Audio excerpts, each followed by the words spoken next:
So finally Kapoor की एक लौती बेटी संजना कपूर के साथ मेरी शादी होने वाली है।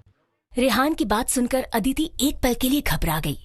अदिति रेहान के साथ शादी के मंडप में फेरे लगा रही थी।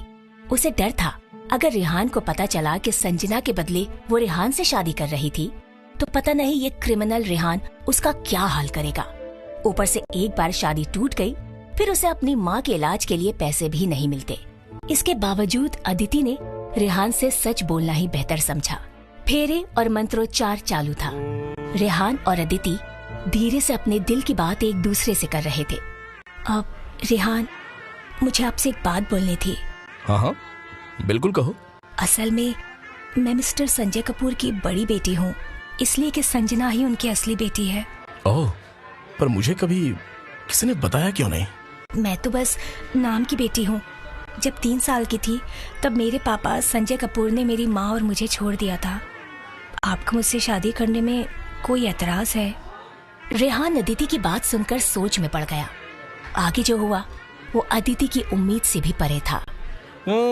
एतराज तो है, होना भी चाहिए, लेकिन एक बात बताऊं, मेरे फादर मिस्टर सिंघानिया ने भी मुझे और मॉम को ऐसे ही छोड़ दिया था। उनकी नाजायज औलाद हूं मैं। अब तुम बताओ, तुम्हें कोई एतराज है? नहीं, मुझे कोई एतराज नहीं है। रेहान की बात सुनकर अदिति रिलैक्स्ड फील कर रही थी। फेरे पूरे हो गए। पंडित ने रेहान से अदिति की मांग में सिंदूर भरने को कहा। तुम भी कपूर फैमिली के लिए एक कलंक हो और मैं सिंघानिया फैमिली के लिए। चलो, इस बहाने कुछ कॉमन मिल ही गया हम दोनों में। और तभी पंडित की बात ने अदिति रेहान का ध्यान अपनी तरफ खींचा। जजमान, शादी संपन्न हुई। आज से आप दोनों पति पत्नी हैं। अदिति को नहीं पता था उसे इस वक्त रेहान को लेकर क्या फील करना चाहिए था। उसके लिए इस शादी का मकसद साफ था। वो रेहान से शादी करके अपनी माँ के इलाज के लिए पैसे जुटाना चाह रही थी और वो जल्द ही ये बात रेहान को बता भी देना चाहती थी। जल्दी ही रेहान की कार में अदिति उसके छोटे से घर में पहुंच गई। घर की दीवारों पर लगी खूबसूरत पेंटिंग और किचन में टंगे कांसे के बर्तनों को अदिति देख ही रही थी कि रेहान ने आकर दरवाजा बंद कर दिया। वो अपनी शेरवानी उतार कर बेड पर बैठ चुका था। आई होप ये घर तुम्हारी एक्सपेक्टेशन के मुताबिक हो। बहुत ही खूबसूरत है। थैंक्स। तुम चेंज कर लो और कंफर्टेबल हो जाओ। मैं कौन से रूम में रहने वाली हूँ?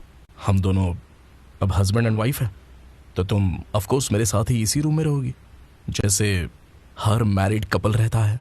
ये कहते हुए रेहान अदिति के बेहद करीब आ गया। अदिति ने रेहान के बारे में जो भी बातें लोगों से सुनी थी वो सब उसके दिमाग में घूमने लगी। उसका शरीर थर थर कांपने लगा।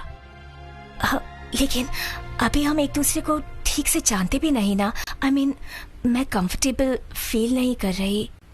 रेहान ने अदिति की बात भी पूरी नहीं होने दी और वो अदिति की शक्ल देखकर जोर जोर से हंसने लगा। अरे तुम तो ऐसे डर गई जैसे मैं सच में तुम्हारे साथ कुछ करने वाला हूँ। कम ऑन, मैं बस मजाक कर रहा था। सच कहूं तो खुद को इस सिचुएशन में झोंक कर मैं कभी भी खुश नहीं हूं। देखो, एक बार मुझे ट्रस्ट फंड के पैसे मिल जाएं, फिर हम ये शादी तोड़ देंगे।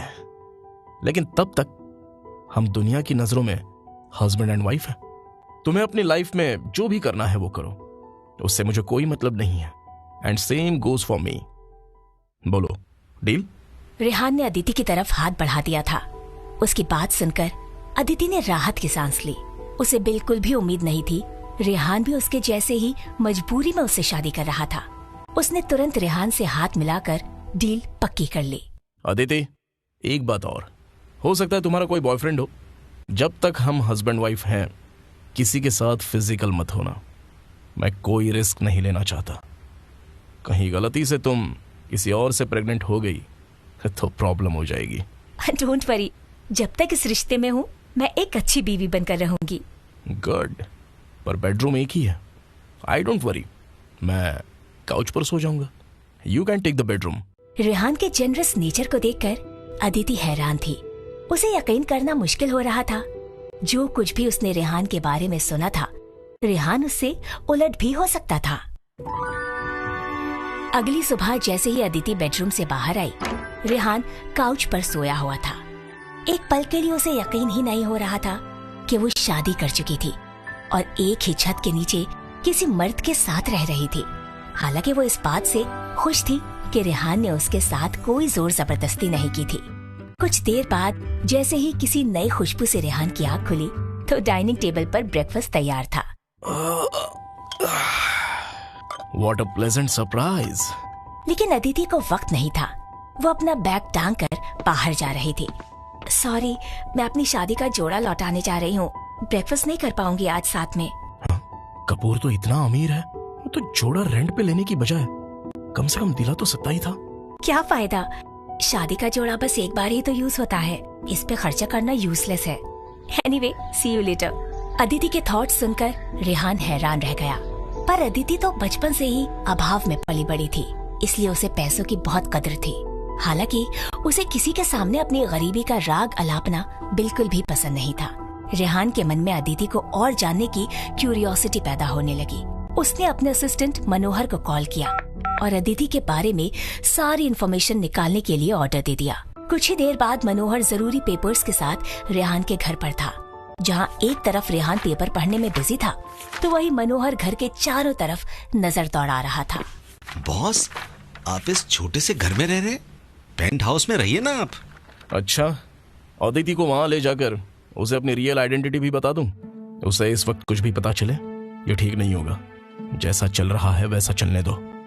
रेहान श्योर था उसे अदिति को अपने बारे में अभी कुछ भी नहीं बताना था। वो पहले अदिति को ठीक से जान परख लेना चाहता था। मनोहर से सारी डिटेल्स लेकर रेहान बाहर जाने लगा। जरा देखो तो मेरी बीवी की बातों में कितना सच है। सच में गरीब है या बस खेल खेल रही है?